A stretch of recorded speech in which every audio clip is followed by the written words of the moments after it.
Love. Some would say it took a backseat when the pandemic forced us apart. As a family-run and proudly Canadian-owned company, Charm Diamond Centers saw the need to bring us together with tales of love and created the Canadian Love Map podcast. Since then, we've shared hundreds of real, uplifting stories that prove love conquers all. So thank you for listening. We couldn't do it without you. And remember, love starts here. What the world needs now is love. More love. Stars literally aligned. He's always been the one. There's someone out there for everyone. I'm Nancy Regan, your host on the Canadian Love Map. We are on a journey to uncover and share love stories of all kinds. He's never forgotten to bring me flowers.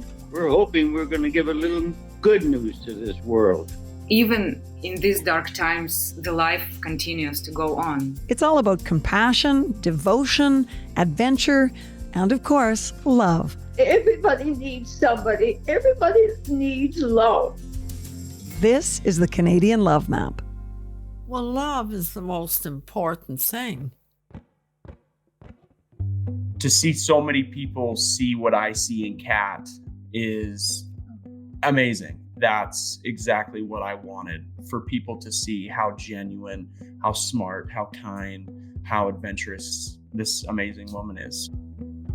Who we are at our core is just wanting to make the world a little bit better, do good in this world and do good with the time we have. We only have one life to live, and I think spreading goodness is important to us both, and I think we'll always continue to do that. Today's love story belongs to Tyler and Kat, a.k.a. TyKat, and it's one for the ages.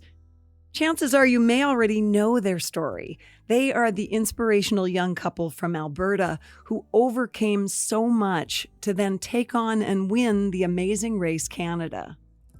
This week, and just in time for Valentine's Day, we are excited to share the story of their next chapter.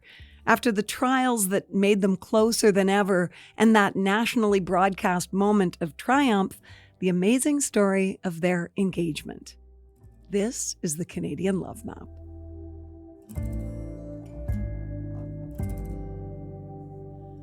Okay, Tyler and Kat, I have been so looking forward to this opportunity to chat with you two and to meet you. Welcome to the Canadian Love Map. Thank you so much for having us. Thank you. There's so many layers of love. You know, in your story, it's actually, I was driving to the studio today thinking, I don't know if we've ever had guests on the podcasts for whom so much love is wrapped around you in so many ways. And that includes the love of Canadians. Do you feel it? We feel it. Yeah. I think the biggest thing that I felt was that love for Kat, knowing she deserved a ring on her finger, but we'll get into that. Thanks. That was a good tease for later. That's excellent. Let's talk about your love story. How did this beautiful connection between the two of you develop? It started how a lot of relationships start now, a good old DM on social media. Oh, direct message. Who to whom? So to add some backstory to it, I was following Miss Katrina for quite some time on Instagram, and I knew that she had a following, and I don't know if I'm going to get through to her. So I chose the unconventional route and used a popular but not as popular social media app called Visco.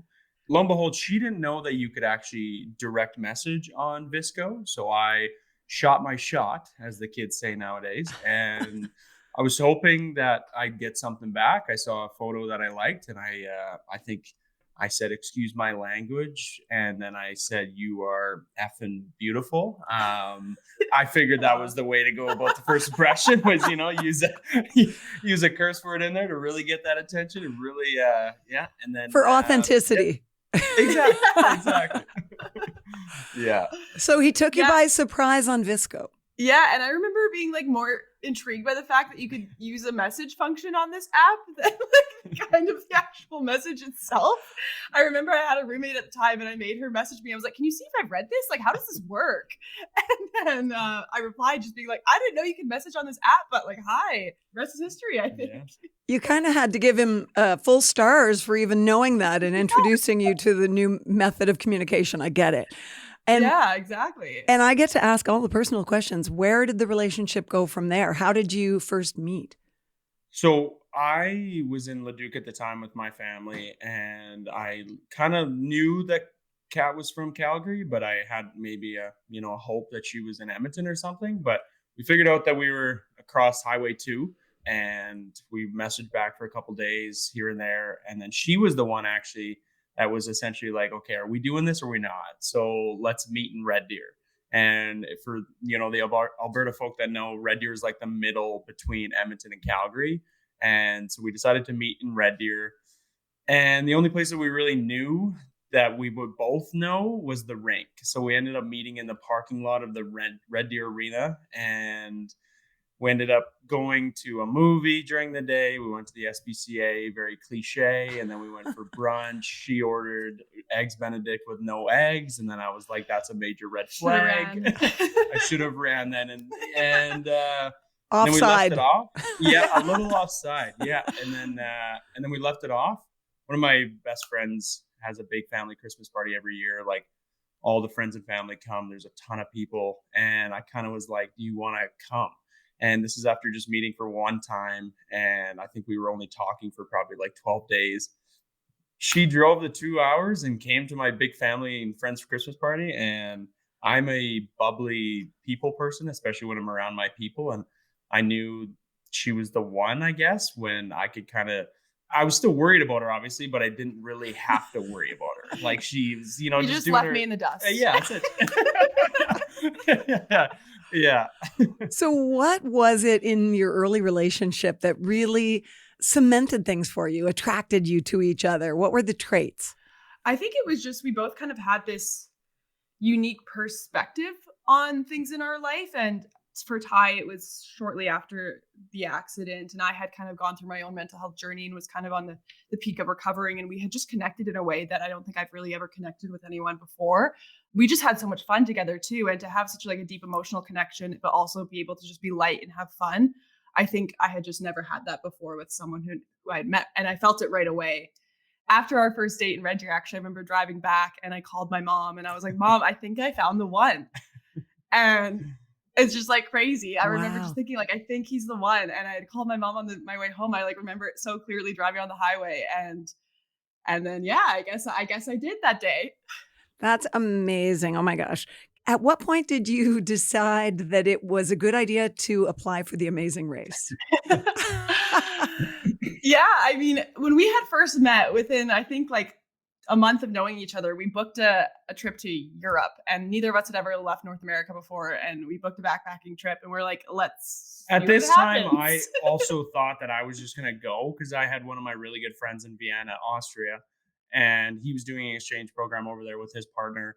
And I had this like aspiration and idea, especially, after the accident. I was like, I just want to go out, adventure, explore the world a little bit. We had such an amazing trip traveling together and such a good adventure. And we were like, that was the beginning of our relationship, and it was a test and it worked out well. And then we kind of got 4.5 years into our relationship and we thought, why not kind of give it another test here and see what happens? And we just wanted to challenge ourselves and challenge our mindsets a bit and go on another amazing adventure. And it worked out in our favor, I guess. And it was hands down, I think, the coolest thing we've ever done in our lives. Tell me about the cool moment when you found out you had been accepted into the show. Yeah, I think that was like that whirlwind moment of like, oh gosh, it's actually happening. And we need to prepare, like we need to do things to prepare. And I think for us, we watched the race before, but we were never obviously that like full blown fanatic around the race. And so that kind of led us to be like, okay, let's watch the race. Let's understand it a little bit better. And Kat's comms brain and Kat's like way of thinking, like she was looking at the race in like a strategic way of like how they place the challenges, how they go about each day kind of thing. Or I'm just like, okay, that looks fun. That looks hard. Like that'd be tough. Put And me I in, mean, coach. Put me in, coach. It wasn't like we probably could have done better with like maybe other forms of preparation, but I mean, I wasn't running around with my backpack around the streets in Calgary. Like I kind of was just like, I'm just going to keep doing my thing. I'm going to stay in shape and, stay conditioned. And I think that was something that we already kind of had. We were both active people, but I mean, the mindset of it was just like, how do we tell our people that we're just like leaving? And really, that was like I guess the most bizarre thing. Cause I mean, we're very fortunate to have, amazing people in our lives. And I think texting them being like, we'll see in a month, alarmed a couple people, but I think other, people in our lives that recognize that we do like to do new things and be spontaneous and get outside our comfort zone. So it was, that was an interesting process. So you couldn't even tell people that you were going to be part of it. No, and I had actually been laid off from my job a month before, and then I had texted a couple of my friends, and I was like, "Yeah, like I just need a break. I'm going to go on a retreat in the outdoors." And they were like, "So I'd been laid off. I'm going on this retreat." They were like, "Is she okay?" Like, but little did they know we were actually just filming the race. Wow. Okay, so tell me what the absolute high point was, apart from the winning. Was there a moment during the race that you just remember it being, full on sweet spot? Yeah, I think our first win, when we won the first leg in Calgary, we were like, what the heck just happened? Like, we could not believe we did that. Our goal was just to not get sent home on the first leg. And then we came out with a win and we were like, what just happened? I don't think I slept at all that night. And then when we were in Tofino, we were out on the ocean and it was just such a beautiful day. The sun was shining. We were together and we weren't even in the lead. I think we were like middle back of the pack at this point. And we just looked around and we were like, this is incredible. But we forgot we were filming. We forgot we were racing. And we just kind of had a moment. And I still think back to that moment all the time. Oh, that's amazing. And I love the idea that you had kindness as a strategy. Yeah. Yeah, I think we kind of went into it. I'm not saying we made a promise to ourselves, but I think we went into it knowing that we wanted to just like stay our true authentic selves. And, we both been through things in our life that made us reflect and made us think back. And I think for us, this was an opportunity to just like go out, experience new communities, really push us outside of our comfort zone. I think we knew that this could really go well, or it could go the other way. And it might I'm not going to lie, it is a litmus test for your relationship. It is something that it puts you in such a vulnerable position and you spend so much time together. And it continues to be our biggest piece of advice for anybody that wants to apply is like, pick the right partner and pick somebody that you can really like have fun with. Because I remember even us after the first and second leg, like we would just get back to the hotel and just like belly laugh about the stupidest things that happened on that day. And just like, those are the things that I think we will forever remember is like playing crib in our hotel room, like trying to pass the time, just like having these fun little memories and obviously some incredible memories from the actual race. But I think like the behind the scenes stuff was what really grew our relationship and like what really allowed us to just like appreciate the constant time that we got to spend together. Yeah, I agree. How do you think it changed you as a couple? Yeah, like Tyler kind of said, I think when we started, we're like, this is either going to go south or it's going to go great. So let's see what happens. And then our relationship, to I think our surprise and to most people's surprise who've watched the show, it just got stronger and stronger throughout it. And I think it's kind of like when you are out of your comfort zone and you're relying on your partner in such a unique way and sharing such a unique experience together, it's hard for it not to grow, I guess. And we had a positive attitude the whole time. And yeah, our relationship just got so much stronger throughout it. So we're really grateful for that. I think I think the one thing that comes to mind for like, I'm stubborn as can be with communication at times. And I think in a situation and an opportunity like that, it's hard to be stubborn. You really have to put yourself out there and you really have to understand and connect with your partner in such an emotional way. Like, don't get me wrong, there was silent treatments on the race. There was the odd time where it was just like, I don't know where I am in Ontario. I'm a little upset right now. I'm just not going to say anything.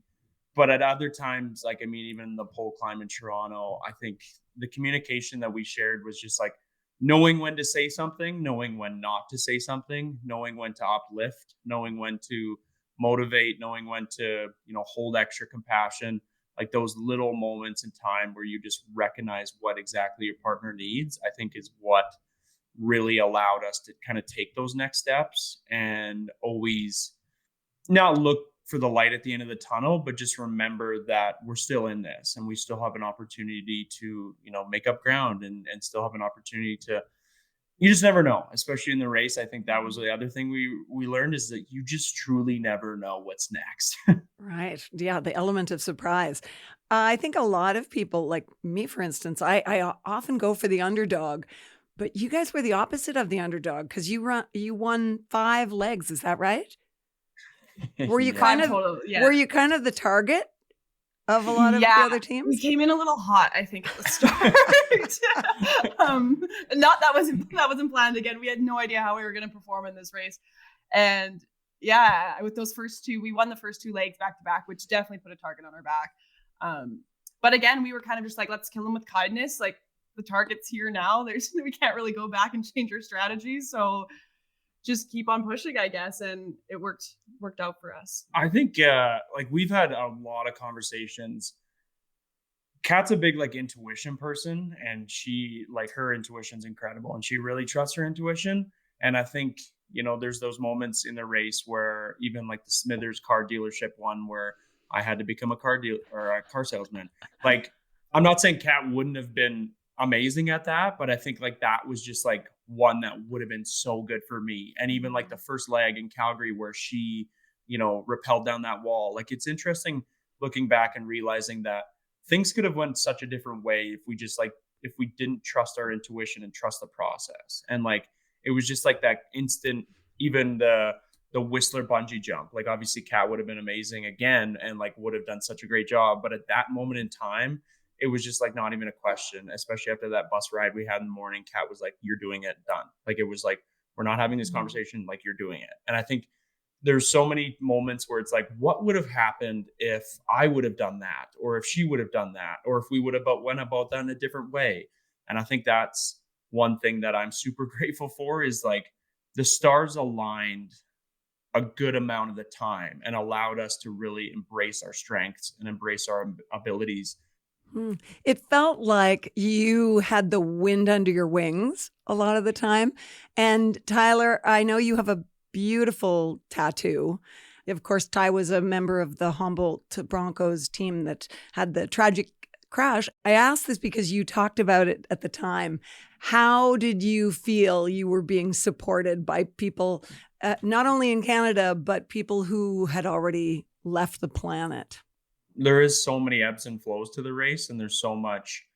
It's exhausting to say the least. It is truly exhausting. And at times I think you do need that extra push, and you do need that extra little bit of okay, we're good. We can keep doing this. And I think it was very evident towards the end. And even, I tell this in my speaking engagements, but leg 9, when it was the hardest day of our race for sure. And arguably one of the hardest days of my life, especially after that pole climb. There was still so much hope. And I think we carried that throughout. But then, I found a couple dimes that night. And for people that have been in the grief world, for some reason, dimes and grief really attach and really align. And I think that was just gave me so much hope that we're protected and we're good. And even that night before the finale, I can't remember what Kat was doing, but I was just writing in my journal, and we kind of wrote in our journal sporadically throughout, but I wrote in my journal, thank you for being here. Thank you for guiding us. Thank you for protecting us. And the last thing I said in my journal was one more day, just one more day. And it's interesting how even the finale, there were so many ups and downs and there were so many ebbs and flows, but I think we still have that hope. We are protected and we're good here. And we can, we just got to trust that we are exactly where we're supposed to be. And I think that's kind of what propelled us, I guess, especially on that last day. And I mean, as hard as that Toronto leg was, we've had this conversation, but I think we needed to go through that. I think we really needed to go through those dark moments to realize and appreciate everything that's going to shine that next day. Yeah, I hear you say that, and I think about the saying that joy is the flip side of grief. You Yeah, really can feel joy if you've known grief because of the distinct difference. for sure. Can you Yeah. just describe your tattoo for people who don't know about it? Because I do think it's such an inspiring thing. Yeah, I guess I could. Like, I got a tattoo on just above my heart, under my collarbone scar, 16 blackbirds that says "Home is where the heart is." And it's funny. I have a weird infatuation with birds and bunnies now. Grief, you do weird things and you attach yourself to weird things. But even yesterday, I looked up into the sky, and every time I see birds in the sky, I hold on to that hope that it is like perfectly 16. But at the end of the day, I know that no matter how many it is, I'm gonna still hold on to the hope that that's just people watching over, and that's my people watching over. And it's funny because I think I counted yesterday, there was like 20 all flying, and I was like thinking to myself, you know what? That's just my people who picked up a couple extra people along the way. I'll go back to a grief. It just does such weird things to you, but I think this tattoo is just a resemblance of there's our people are watching above, and our people are flying high, and are always looking out for us. So Going back to the joy, you really feel the joy. We could see it on your faces when you won. What was that moment like? Yeah, that was a crazy moment. I think I blocked out that whole run to the mat there. And it's funny because throughout the race, we had kind of visualized that moment. What would it be like to run up to the finale and see all the teams there and make it to that final mat? And then when it came, it was just pure emotion. It was incredible. Why don't you set the scene for us? Because it was on the waterfront in Halifax. Tell us a little bit about it. Yeah, it was on the waterfront in Halifax, and it was quite a long run to that mat of the waterfront from where we got dropped off. And I remember just giving it all I had. There was nothing left in the tank. But that was the last run we had to do, and we couldn't see everyone as we were running in, but you turn a corner and then we saw the 10 teams. We saw Derek and Jess Paul because they always wore the neon, and I remember seeing the neon and being like, oh my God, that's it. And then just running in and putting our feet on that final mat and just completely breaking down, seeing the trucks there, seeing everyone, and just, I definitely just fully broke out. I remember on the run, it was a long run, and I remember on the run, I got longer legs than Kat, so maybe a little bit quicker at times. And I remember I was just like sprinting, and we were holding hands, and Kat just like, she started to get emotional, and she like looked at me. She's like, hold my hand tighter, please, tighter. Like, it was just like the most exhausting. It probably was only like a 500-meter sprint, but it was just like that moment in time where once we realized that we were in the first, I mean, it was just like, whoa, because especially we would get back to our room after most legs, and we would like fully come into John Montgomery mode, and we would just like repeat back to each other like, TyKat, your team number 1. And we would just like do this so many times. And I think in some ways it was almost us manifesting that day and manifesting like that final mat. And I mean, that finale was, it was an emotional roller coaster. And once again, there's so many things that could have happened, and there's so many things that, went our way. But one thing is, we have so much love for even, Eddie, our cab driver. Like, he was such a pivotal moment in our last leg. And even like the backpack fiasco. I mean, there were so many things that could have went wrong, but that final run, I think, just like, it was so hard to not reflect on such an amazing journey, but also to be able to like look at all those teams like still cheering us on, and realizing that like bond we created with all these incredible individuals from all across Canada, I think was personally one of our favorite parts too. We couldn't share the great stories that we do here on the Canadian Love Map podcast without the amazing support of Charm Diamond Centers. They are Canada's largest family-owned jeweler, and they're proud to be putting love on the map. The folks at Charm Diamond Centers are thrilled to be a part of your love story. So visit charmdiamondcenters.com or one of your local stores. Love starts here. I think part of the reaction of Canadians and the reason it was such a joyful finale to watch was because of the bond between you two. And also your kindness and your goodness and your openness. And it was so fun to watch you in that moment. But the highlight for me was when the host said, "What is next for you two?" Yes. Oh, good old John. The infamous line. And for those who didn't watch The Amazing Race Canada, maybe you could tell us what your answer was, Kat. Yeah. So we had just won the Amazing Race, and I remember John asked me what's next, and I'm in my head, I was like, well, what could be better than this? I don't really know. And then a ring on my finger, I guess. Everyone got a good laugh out of it, and maybe manifesting's real, because here it is. There's the ring. All throughout the race, I mean, we had, especially Juju and Jermaine. I mean, Juju and Jermaine were, such incredible competitors and just like incredible people. And all throughout it, like they had such a protection over us, it felt like, and especially over Kat. And I remember, I think it was Juju came up to me and was like, if you win and don't put a ring on her goddamn finger, like we're going to have an issue. So it was just like, I mean, I think that's the love and we felt even from our competitors, I guess you can call it, just showed that, yeah, it was time. Oh, well, I love that story so much. And, part of the reason I love it is because we feel a sense of connection or ownership to your story a little bit at this podcast, because our presenting sponsor is Charm Diamond Center. Yeah. And you used the word fanatic a while ago, Ty. Fan is short for fanatic. And Maura McDonald, who is our contact here, she is our beautiful supporter for this Love Mat podcast because she works for Charm Diamond Centers. She was a fan / fanatic about the Amazing Race Canada. And she just absolutely fell head over heels in love with you two. So when she heard that, she kind of, as she does, went into action. She is a woman who gets things done, and she has a beautiful, open heart. So she got in touch with you, right?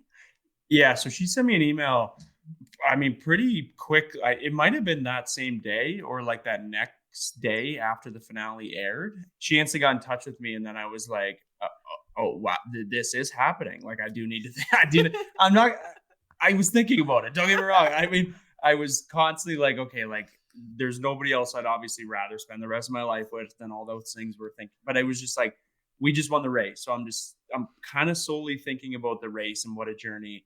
And then I'm instantly like, okay, well, I should probably kind of think about this a little bit more and capitalize on this. And, Maura reaching out, it was just like that. Yeah. You know what? Like, let's do this. What did she say? So she said, we'd love to help you, find that perfect ring for Kat. And it was just like, oh my gosh, like Charm is reaching out. And instantly from the start, I mean, the connection with Maura was just like, this is someone that is so kind and so gentle and like wants to be a part of this process, for such good intention and just to be able to see this love flourish and blossom.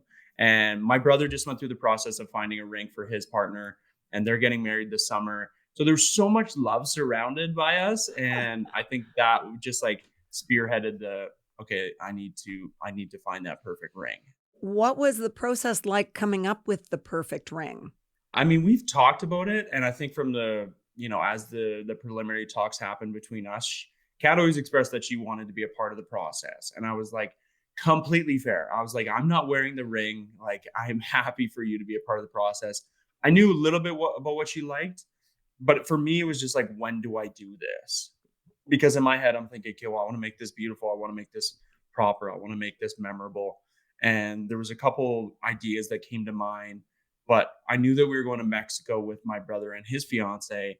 And I remember going to Charm and I was like, hey, can we do this in like a month?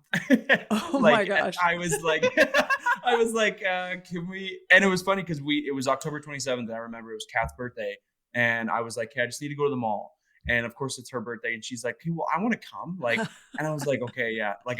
So then we're at the mall and I was like, okay, I just need to step away. I need to go, and I thought he was like buying me my birthday present. Yeah. And then he called me and he was like, can you come down to Charm Diamond Center? So I was like, oh, I thought you were stepping away to get me my birthday present today. Like that was not on my radar at all. So yeah, I was already in talks with the amazing employees from Charm at South Center in Calgary here. And I was at the point where it's like, hey, we're figuring out this ring and I want to find the perfect design. But I got to the point where it's like, okay, there was one thing about the halo where I was like, I have no idea what she would like. I don't know what to do. So I called her and I asked, I can't remember who I asked, but one of the employees, I was like, is it normal to bring in the partner in this process? And she's like, oh yeah, absolutely.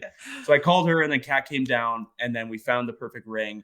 And luckily, I can't remember what her name was, but she was like, okay, it's probably going to take like 3 to 4 months. And she kind of winked at me because I knew we were going to Mexico in like just over a month. Good and one. I was like, I love you. Like, thank you. I was like, this is obviously not your first rodeo. Like, and then they were like, yeah, we'll get it done in like 4 weeks. And then I was like, oh my gosh, you guys are amazing. Yeah. And I fully believe that 3 months. Even some of my friends asked me before Mexico, they were like, do you think it's going to like happen? And I was like, no, like the jeweler said, Charm said, it'll be 3 months and that's okay. Like, so maybe it'll be our next trip after that. Like in my head, I was like, no, we got to wait at least 3 months. Like it's not coming at Christmas. And then lo and behold, you were just surprising me. So Ty might have been overwhelmed by the choices, Kat, but were you like, boom, this is the ring or this is the diamond I want? Yeah, it's funny. Like half of these like terms and words like hidden halo and cushion cut, I didn't really know what they meant in January. And then my life kind of 180 this year and, things happen. And I remember seeing this ring and I sent it to Tyler and then I believe he sent it to Maura and kind of created it. And when we went into Charm that day, didn't have the ring, but they were like kind of placing some things together, showing me what it would look like. And I had known I just wanted a princess ring my whole life. I just want a perfect princess ring. And that is what I got. It is truly the most beautiful piece of jewelry I have ever seen in my life. And I just can't believe it's on my finger every day. So for those of us who don't know what a princess ring is, can you describe it? Because that sounds very compelling. But now I'm like, okay, tell me what that means. I mean, I don't really know. I think it just means a big rock and just once again, I've no check. Yeah. Check. I just wanted like a classic nice ring, just a classic big diamond ring. But yours is beautiful. So it's a square and it's got 4 posters. Is that right? Oh my gosh. Yeah. It's extraordinary. Really beautiful. In quotations, she said, I want sparkly. And I was like, okay, we will get you sparkly. You got what you want, Kat. You got it. And then Mexico. Yeah, Mexico. Oh my gosh. It was so going into it, even my brother actually called me and he's like, hey, because my brother and his fiance were flying out of Edmonton and we were flying out of Calgary. And he's like, hey, listen, man, Owen, one of our good friends, just went through this process of getting engaged somewhere. And of course, security stopped him at the airport and was like, what's this? And like his soon to be fiance was right there. So he's like, okay, I think we should take the ring down. And I was like, yes, great idea. So we were already kind of, prepared and everything was good. And they had the ring, they were in a separate room. And then the day comes and everything that could have went wrong. And tell me about that. Oh my gosh. Well, do you want to tell about Blanky? Okay. I've had this blankie that I've had since I was born. And it's been with me everywhere. Like in the race, it was in my backpack the whole time, every trip, that thing's been with me my whole life. And then I had this feeling that it was just gonna get lost in Mexico or I don't know. And I said that to Ty and weirdly, strange enough, we came back to our room and he was like, where is your blankie? And I was like, oh my gosh, it's not here. And had got entangled in the sheets, but I was a mess when I realized this. And I was crying and bawling. I was like, it's gone. It was so sentimental to me. And we were supposed to have dinner an hour later, pretty much since I had lost it.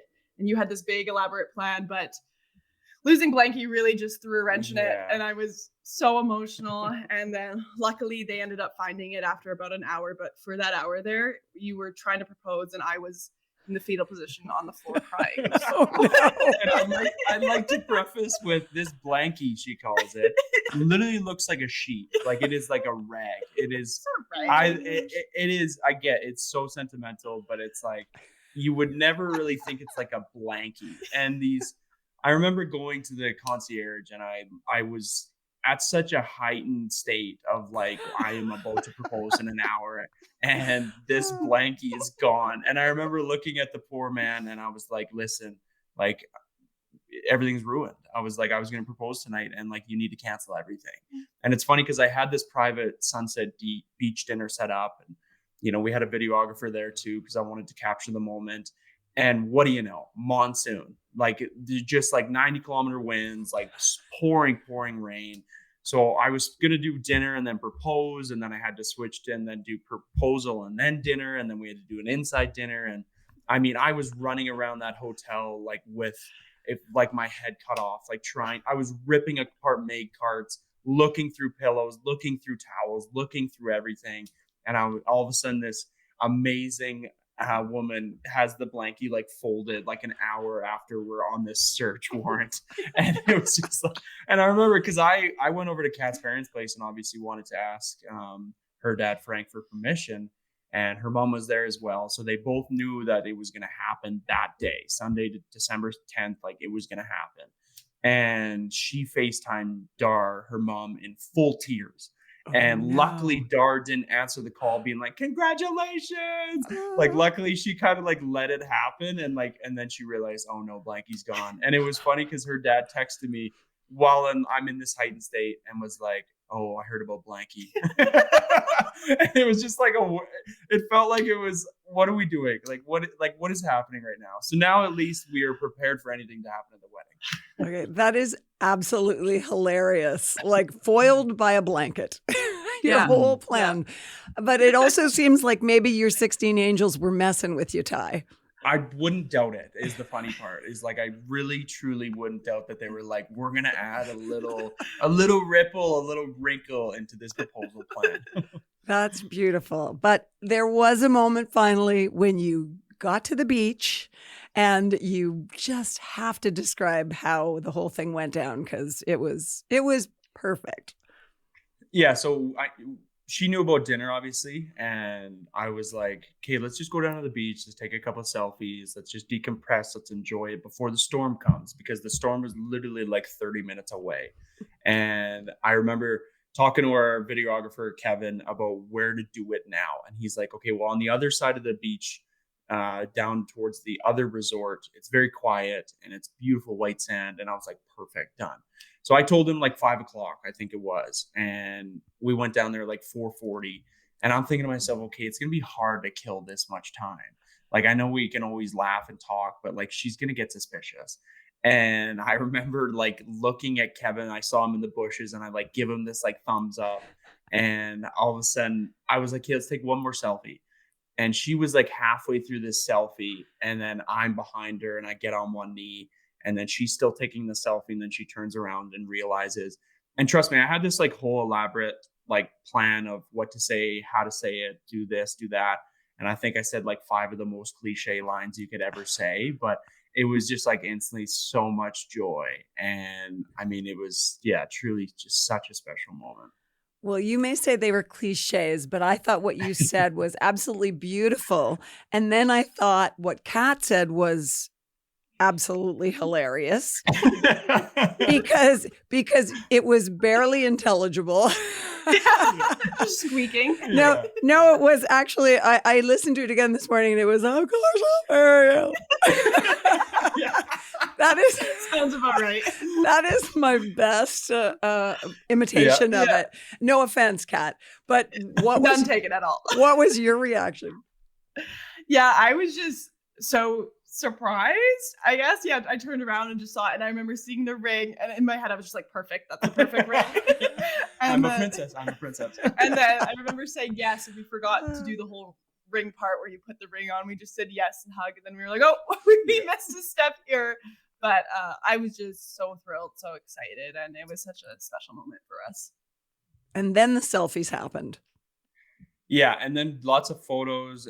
My brother Graydon and his fiance Andy were kind of in the bushes too, so they were able to come and, celebrate. And it was funny because we had dinner that night, and like halfway through dinner, this is one of the most special nights of our lives, especially together. And like halfway through the dinner, we were both just like yawning so hard because it was such an emotional day, and there were so many highs and lows. And I think we honestly went to bed at like 10 that night. You'd think we'd be out partying, like having the best time. But no, we were just like so exhausted because it was such an emotional day. Well, it was kind of like a day out of The Amazing Race, wasn't it? That's what we said. I said that to him at dinner. I was like, I know we just got engaged. I'm supposed to be really excited. I'm sitting here yawning, but I promise, I was like, it feels like a race day, the ups and downs, the emotions. And then you have like such good emotions too when you finish how you want. And then it was funny. That's beautiful. How was the reaction from the world when you made it public? Well, the reaction from the world is now, when's the wedding? Yes. No, but I think, we're not just saying this. I mean, we have so much appreciation and so much gratitude for, first off, people who watched, and first off, people who supported us, and like just the people that have continued on our fun little journey together. And I think to see the excitement from other people who watched us on our journey brought us so much happiness. And I've had so many conversations with people that maybe haven't met Kat yet. That's like, I feel like I know Kat now. And it's funny how that works with reality TV and with, putting yourself out there in such a vulnerable position. But I just have so much love for Canadians. I really do. And I have so much love for, I think there's so many good people in this world. And, to see so many people see what I see in Kat is amazing. And it's just like, that's exactly what I wanted, is for people to see how genuine, how smart, how kind, how adventurous this amazing woman is. So, Aww, that's so sweet. Has he ever said those things to you before? Yeah. Have I, right? Yeah. Because it's nicer when it's being recorded, though. Yeah. Yes, exactly. You can listen back over and over again. Yeah. Exactly. I think it's really something that you both have this platform now, and you are doing such meaningful things with it and sending out such important messages. How much do you think that adds to your relationship?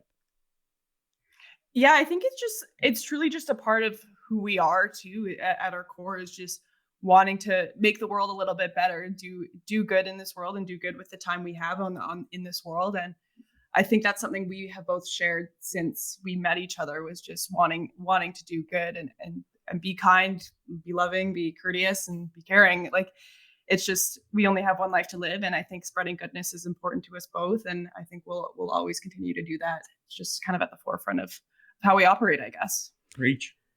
Now I'm trying to think about, how am I going to not ask in the same way everyone is asking you, when are you getting married? Well, we have 7 lovely weddings this summer for amazing people in our lives. Wow. And so I have 3 bachelor parties. She has 2 bachelorettes. I am in 3 weddings. She's in 2. So we're going to take a little time. Obviously, we don't want to have a 10-year engagement, but I think we understand that we need to, we want to, it's been pretty go lately. And I think to be able to decompress and it's also nice to go to all these weddings, because then you can really, she can really figure out what she wants, because I've got the advice of just say yes, dear, and go along with everything. And I think that's exactly what I'm going to do. Smart. So we have a lot to figure out, but 2026. Okay, fair enough. I want to ask the question, apart from the wedding now, I want to ask the question they asked you at the end of the show. What is next for you? Yeah, that's a good question. It's been a while since we've been asked that, I think, since the ring. I think right now we're both just trying to, Tyler's been speaking a lot, and I'll go with him sometimes as well. And then I'm back to work now a little bit part-time, but also just kind of taking some time to travel and explore a little bit more this year, and think about how we want to live the rest of our life and what we want to do, and how we can continue to spread more goodness. So I think taking it one day at a time now, definitely trying to travel and adventure, but just continuing to do the best we can every day. Yeah, I think we are truly at our best when we get to adventure and, seize the opportunities. And yeah, we got a lot on the go. And I mean, even we're coming back out to Halifax in the start of May for Tema Foundation. And it'll be amazing to go see Myra. And it's just like really constantly connecting and constantly getting out there and constantly, just having having fun where we can, and also make impact where we can as well. So, well, speaking of impact, I want to pick up on what you just said there. I didn't know that, but I want to just let listeners know that the Tema Foundation is a really important and incredibly helpful organization that recognized PTSD in emergency responders before anyone was talking about it. So I want to say thank you. So a shout out to them, but also to you. And hopefully, I'm sure it's going to be a sellout. That's awesome. What is it you love most about each other? Wow. For me, I think what I love most about you is just your spirit. And when you walk into a room, your ability to kind of, I know everyone says you walk into a room and you light it up, but you really do. And it's not just through like the way you step, it's the way you speak to people, the way you make everyone feel heard, and you really make everyone feel like a somebody. And I think that's so important for me. It's just your spirit and your ability to carry yourself the way you do. And you really are such a light in this world. Oh my gosh. I mean, there's so many things. I think that zest for adventure that you have, that zest, you just have the kindest, most gentle heart I think you could ever have in an individual. And also, I mean, you could see it throughout the race, the work ethic you have, and like your passion and how driven you are, I think is something that is so contagious for the people in your life, including me. And I think just like that pure will to want to do better and be better and try new things and be spontaneous and get outside your comfort zone is something that, I mean, you've pushed me outside of my comfort zone so many times. And I think I'm so grateful for just like having a presence like you in my life. And I mean, you're not as stubborn as me, but you are so good with your words, and you're so good with people, and you're so good with understanding people. And I think that is a trait that is incredibly hard to teach. And so much love to Frank and Dar for bringing this sunshine, this ray of sunshine into our world. So thank you. Frank and Dar are your parents, Kat? Yes, indeed. Yeah. Shout out to them too. I often ask that question, but I don't often follow up with what I love about you two, and I'm going to do that. And that is the way you show up in your full humanity. And that you're great. I think you're amazing spokespeople for mental health because you are bright and shiny, and you've got such zest for life, and you are not a face of what most people would associate with struggles with mental health. Mm-hmm. And that's really important. And so thank you for the way you both show up in the world. Wow. Thank you. That was so nice. Yeah. Thank you so much. That really means a ton. And I think it is so important to kind of, change the way we look at mental health and what it may look like to someone. So I really appreciate that because it's true. We want to show we're happy, but you think there can't really be much struggle there. But the truth is we both struggle every day. So it happens to everyone, and you're not alone if you feel that way. Well, and that not alone message is so important because the challenge for most people, and not just most people who identify as having mental health, but the challenge for most people is that we think we're alone in those sorts of challenges. And so we don't speak about them. And I just want to echo that. Thank you. And thank you for being with us today, because it was just such a treat to meet you both and to get to chat. That flew by. Yeah. Thank you for having us. We are so happy to be here and to do this. So we appreciate you. Thanks so much for listening to the Canadian Love Map. This podcast is presented and made possible by Charm Diamond Centers. It's hosted by me, Nancy Regan, and is produced and distributed by Podstarter. We love sharing love stories of all kinds, and that could include yours. So do you or someone you know have an uplifting tale to tell? Reach out to us on Facebook or Instagram using @CanadianLoveMap or email producer@podstarter.io. We'll be back next week with another love story to add to the map.